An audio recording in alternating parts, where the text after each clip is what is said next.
Welcome to the Legendary Banner impressions. Should you pull for October 31st Legendary Banner featuring Legendary Hero Eirika. Graceful Resolve, apparently. If you are new to these impressions and should you pull, keep in mind that I will be looking at the banner objectively and giving you some advice whether you're a new player or a veteran player on whether you should be pulling on this banner and what sort of expectations you should have going into these banners. Okay, if you are part of my Twitch community, you can feel free to say a message in the chat below. If you're part of the YouTube community, you can also leave a comment below to acknowledge your presence to those guys over there, and we can join the community. If you have some questions, personal questions as well on builds, or maybe some mathematics that we might look at later, feel free to also join the Discord community. So let's jump into it, shall we?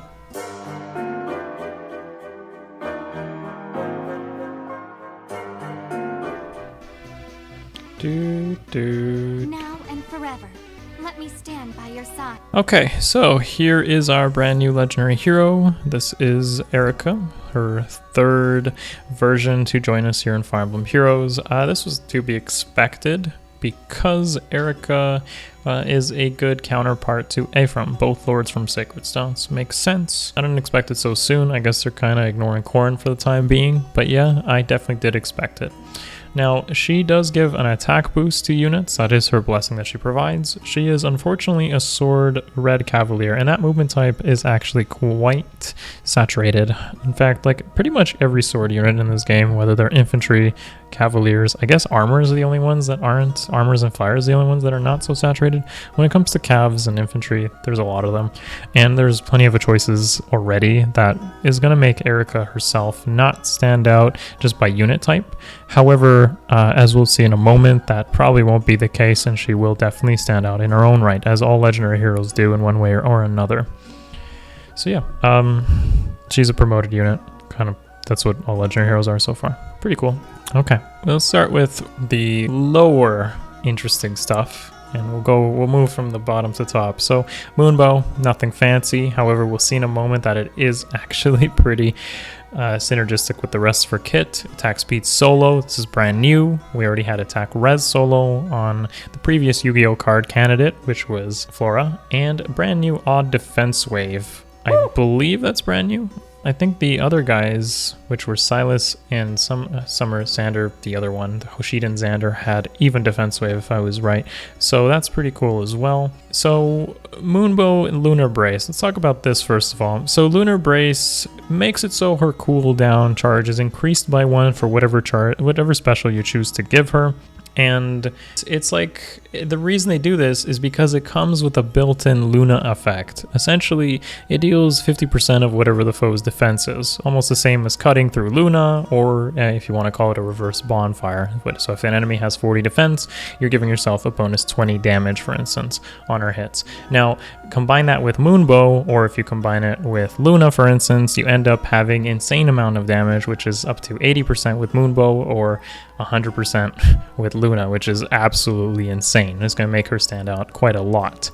The reason, though, that this is not so great, though, and in my opinion, why I think this is going to cause a little bit of issues using her, is because it takes up the B slot. And the B slot is very important for a lot of things. Like if you wanted to kind of mimic maybe like Akariss' destruction, using distant counter advantage, for instance, he's going to do it kind of better for solo situations. Like you can throw Akariss into the middle of a pack, or even Sword Heart merged up kind of accomplishes the same thing, distant counter advantage.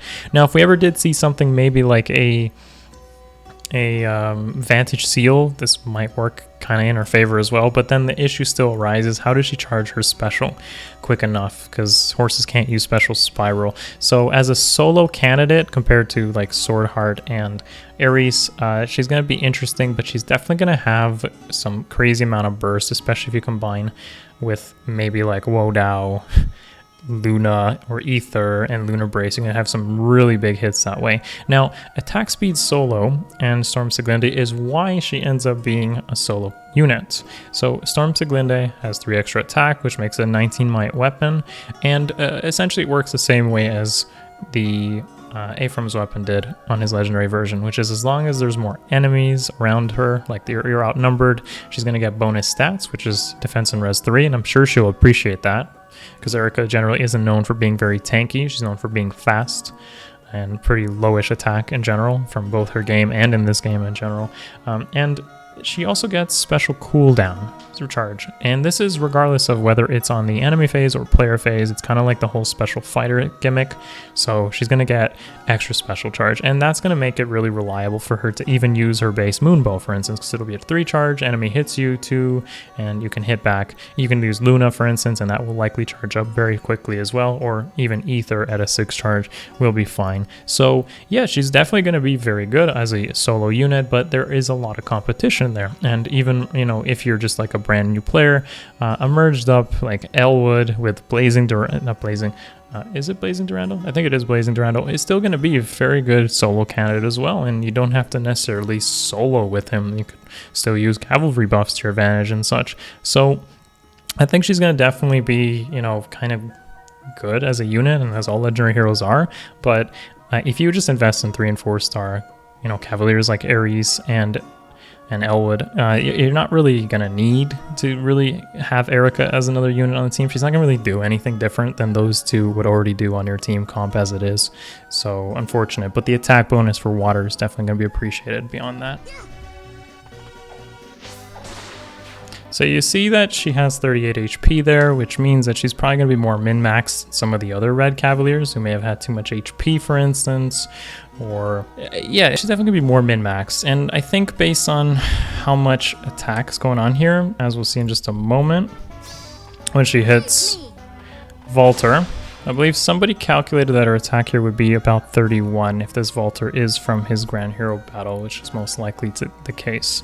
Her speed and res stats will probably be higher, 20 for the defensive stats and definitely over 30 for the speed stat. Remember that a melee cavalier unit is going to have in the about the 155 plus BST range, something like what Sigurd and Ares have. Okay, so we got Jenny, Ines, Garima, Hayfram, Garima again, Lynn, Snacky, Ninian, Tana, Flying Olivia, and Sumia. Okay, so some initial thoughts on just seeing some of like the banner as a whole. So obviously double Grima myth, as some people were saying, is not true. As you can see, both Grimas are here. Now, one of my rules in my prediction videos has been broken as of seeing this legendary banner, which is definitely Sumia and Olivia both being on the same legendary banner, which is totally odd. They were on the same debut banner, so it's really strange to see them both here on a legendary banner. It means, I guess, if you just waited and you went for red and blue, it's a good chance to get copies of both. And honestly, colorless and red seem very fishy to me because of the red dual flying and colorless dual infantry being a thing. It just seems really odd. But anyways, let's look at the colors individually and what I think of them in more detail. The banner itself will last a week. Okay, so starting with red, because it is the most prominent and likely the banner that most people will go for here. So we got brand new Eirika, and honestly, as a legendary hero, it's going to be pretty good, but the red pool, as you should know by now, is not really the best place to be targeting merges on units, or even really good place to spend your orbs. Other than accumulating 3 and 4 star fodder, targeting units here mathematically isn't the best idea. We'll show that in a moment through the math, because it's just a too saturated pool and you just spend way too many orbs to get 5-star copies. However, all of these units do come with good fodder, which is something to consider, so you're not disappointed. So for instance, Summer Tana comes with attack speed push, and Eirika comes with attack speed solo, and then you got Flying Olivia, who comes with chill speed, and those are all really good fodder options, all of them in their own way. In fact, if you're building a healer, attack speed solo and attack speed push are both very good options as fodder, and then merges on both Olivia and Tana, especially if you had red dual infantry, like if you go for a +10 project, are going to be amazing value there as well. So that's why I said like dual skills coming out, and then both of these ending up here in one banner is just kind of, it smells a little fishy to me in that way. As for Eirika, she's not going to really outperform either Ryoma or Fjorm when it comes to merges. Not only, like, I guess Ryoma's also red, so he's kind of hard to add merges to, but honestly Fjorm is in a better pool, and Fjorm is a bonus unit currently, as of this video, on arena bonus rotation. So if you're playing competitively, Fjorm is a bigger priority than both Eirika or Ryoma would be in the water blessings. However, honestly, even as a support unit, for how the arena meta is, you know, Ryoma's going to be a little bit better because of guidance abilities there, or, you know, not being mobility, just through being a flyer, and though he's just going to be a little bit better flexible when it comes to that. Like Storm Siglinde isn't really going to do you much favors. Lunar Brace is too offensive as a special. You'd have to change your weapon to like Katamatsu or something. So, you know, Eirika isn't really the biggest winner, but hey, they do have good fodder, so red does kind of win, at least in that aspect. Next up is blue. And honestly, same idea here. You have some pretty good options for fodder, you know, and especially if you don't have these units at all, like one-offs are still good for not only HM farming or just having more arena assault checks. I don't really recommend pulling units for something like arena assault checks or squad assault checks, to be totally honest with you, because you can really take care of the meta regardless of whether we have Halloween Murs or Legendary Tikis just by using 4-star merged units. Like a Bartray is going to beat up every Tiki, and an Obro is going to beat up Mur pretty handily with the proper setups. They're not that difficult to do. I do them pretty much every week. So anyways, Brido Ninian, Chill Attack. Sumia's got Link Skill and Reprisal Lance, still unique to her, plus Close Defense if you really wanted that. Unfortunately, Ephraim kind of the biggest loser, I guess, because he has only 30 stats, but that's not a terrible skill either, especially if you're putting it on Cavalry or Flyers who can't really take advantage of Brett's skills. So yeah. And Ephraim's not really the fire hero you want to be merging up compared to Hector or Marth at this point. I think they kind of score better. But nonetheless, blue isn't that disappointing. So moving on, we got green. And finally, Emgrima's here. Took him forever, but I guess it makes sense because there's no like overlap with an armor legendary hero or Winter Lisa in the case of like 2 or 3 legendary banners ago, so it's kind of like his place to kind of fill out his own role here. I think this one's also pretty good here for the time being in terms of fodder. You got yourself like a really good unit merged up, which is Emgrima. He's fallen a little bit out of favor in scoring because of dual skills and Legendary Tiki and Mur kind of being better value when it comes to high merges, but Vengeful Fighter is still a very good skill. It's a better quick riposte. War Dragons is still exclusive to him. Bridal Snacky as an individual unit is decent, especially if you keep her preference weapon, and she has that defense res link skill, which is honestly probably one of the better ones because of the implications that it has with using it like Future Vision with Legendary Lucina, or in the case of Odin, who has attack speed link on his special Refine, you give somebody defense res link like Legendary Lucina, combine it with Odin, you have yourself for, you know, like 30 stats just like that easily. On Odin, like to actually demolish things. I mean, for Odin to get that power bonus, but 24 to everyone else is pretty nuts. Legendary Lin also is a pretty good candidate now merged up because of Green Dual Infantry being a thing. If you kept one around, Legendary Lin merged up with Green Dual Infantry is one of the highest scoring legendary heroes now, which is just come a long way. And because she's not that good offensively, that works in your favor because you can really you can pretty much just ting things or soften them up with something like Poison Strike, Water Sweep. She's going to be pretty good using that, or Wind Sweep, and you know, she's going to be pretty good as a unit that way. You don't necessarily have to get kills with her, so pretty decent there. As for how it compares to red and blue so far, not bad. Not bad. Speed Tactic is still not available on a Seal or on a 4-star, 5-star unit other than Lin, and it is the one buff we're missing. Okay, and finally, the biggest losers of the Legendary Banner, without a doubt.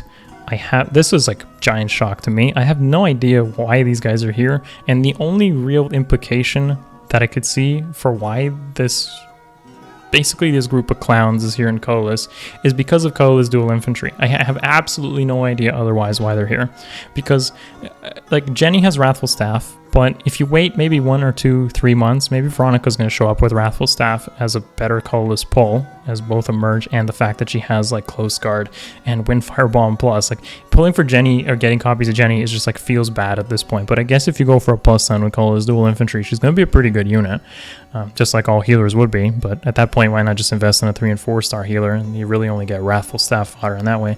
And I guess Innis is here because of probably popularity, or if again, colorless dual infantry. Yeah, he's one of the better candidates for using it because of his special refine, but unless you're going for merges here, these units are just like, why? Like, nobody wants Fortress Res, and just wait a few months for Veronica with Wrathful Staff. Don't pull colorless here. Just don't pull colorless here, please. Don't do it. This is not the place. Grima will probably be back in like 2 to 3 months. She's not coming back next month.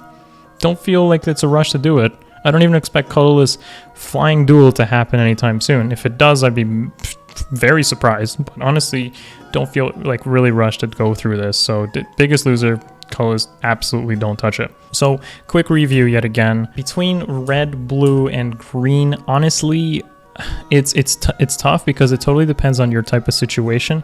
I feel like if you're a brand new player, green is actually the best value for you, and that's because the units themselves are kind of going to be useful on a lot of different team comps. So for instance, Grima has, if it's a one-off, he's got a distant counter weapon with boots, he's pretty good. Lin just comes with speed tactic. You can throw her on a lot of teams and work like that. And same with Sanaki, she's a flyer, and flyers are always pretty good. It's like one-off units, these are pretty good, and it's also the easiest to spend your orbs on. If you haven't spent a lot of orbs, I think green is actually the biggest winner to get yourself something in a low-cost orbs, and if you're just not a long-term player, this will give you the most value. As an overall picture though, it might be better to just save your orbs just for another legendary banner, but beyond that, green is the best, I'd say, for a newer player. If you're a long-term player though, and you've been playing for a while, maybe you have a decent amount of orbs stashed up, the biggest winners here are probably going to be blue and red, depending on what sort of fodder you need. So for instance, chill speed and chill attack are both here between blue and red, and Sumia's got a link skill. She's got reprisal lance and close defense, but mostly the link skill being very important in case they do come out with newer positional skills that cost more SP, and that might very much be a reality. Sturdy stance would be pretty good. So it kind of depends on what your team comp is, what they need, and go from there, really. And honestly, if like healers are your thing and colorless dual infantry is what you're kind of looking for, again, this is like red is going to be pretty good there because of the solo skills, the push skills, and like chill speed, you pretty much give it to like Corn or Marth. You got yourself one of the strongest support units that way. Blue and red, whether you're a long-term player, and maybe green is a brand new player, it's going to give you your best value here. Absolutely don't touch colorless. Overall though, the banner should be a skip, I would say, for most people, because it is one of the lower quality legendary banners we've had in a long time. Like, these legendary heroes merged up aren't really as high scoring as something like Legendary Tiki or Lecter, for instance. And they're not really the most supportive either. Like both Ephraim and Eirika, they don't really help you much in the arena system. Like for instance, my Hexer can run High Goita and still score optimally. Tiki can run like different breaths, like Dark Breath she has with everyone. She can run Light Breath. Like these are all kind of different, better options when it comes to support units. Marth has like Infantry Flash built in, and Fire Emblem could be used to buff up the team. So these other units kind of are more supportive, other legendary heroes. So I'm not really thinking that this is the best option for long term, and it's better to actually just save for Lecter or Legendary Tiki, which will make a return in December and January respectively.